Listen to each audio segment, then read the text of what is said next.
Жыл басталып, әлеуметтік төлемді алғандардың көңілі алаң. Бірі осыған шүкір десе, енді бірі қымбатшылықтың құрық салдырмай бара жатқанын, қосылған аз ғана соманың ештеңеге жетпейтінін айтып мұң шағуда. Расында да аспандағы айға қырып кеткен бағамы күннен күнге қымбаттамаса, арзандап жатқан ештеңе жоқ. Сонымен зейнетақының, жәрдемақының мөлшерін бағамдап көрсек, қаншаға өсті? Алдағы уақытта тағы да өзгерістер орын ала ма? Тақырып қызықтырса, видеоны қарап шығыңыз. Достар, арнамызға жазылып, лайк басып, пікір қалдыруды ұмытпаңыздар.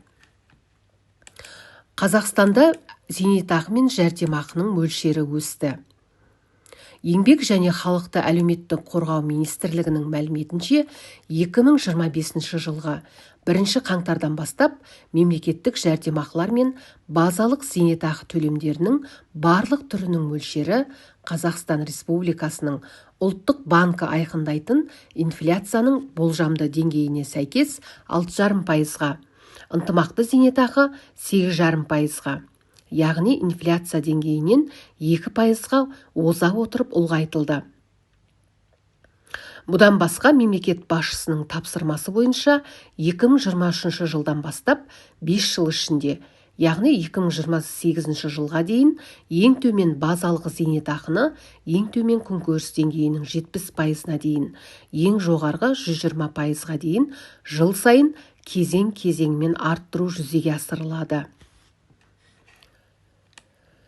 2025 жылғы 1 қаңтардан бастап мемлекеттік жәрдемақылардың ұлғаюының бірнеше үлгісін бағамдап көрсек.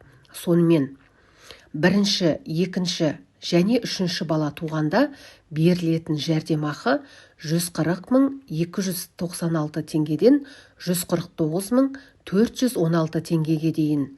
4 және одан да көп бала туғанда берілетін жәрдемақы 232.596 теңгеден 247.716 теңгеге дейін ұлғайды. Мөлшері балалар санына байланысты берілетін көп балалы отбасыларға арналған жәрдемақы 4 баласы бар отбасылар үшін 59.183 теңгеден 63.030 теңгеге дейін. 10 баласы бар отбасылар үшін 147.680 теңгеден 157.280 теңгеге дейін арттырылды.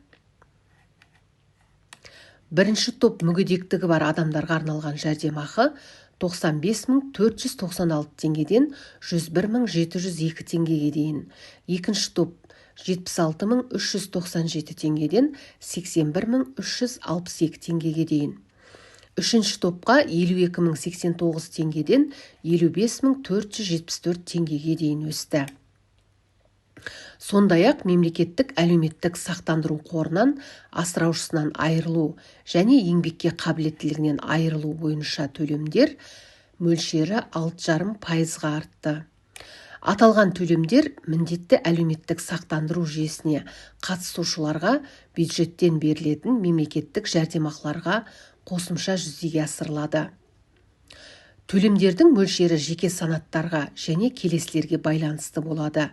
Соңғы 2 жылда мемлекеттік әлеуметтік сақтандыру қорына әлеуметтік аударымдар жүргізілген орташа айлық табыс, еңбекке қабілеттілігінен айырылу коэффициенттері, асырауындағы адамдар саны, міндетті әлеуметтік сақтандыру жүйесіне қатысы өтілі және табысты алмастыру кіретін болады. Ал енді зейнетақының өсім мөлшерін саралап көрсек. Мәселен, 2025 жылға 1 қаңтардан бастап базалық зейнетақының ең төмен мөлшері ең төмен күнкөріс деңгейінің 65%-нан 70%-ға дейін ұлғайтылды.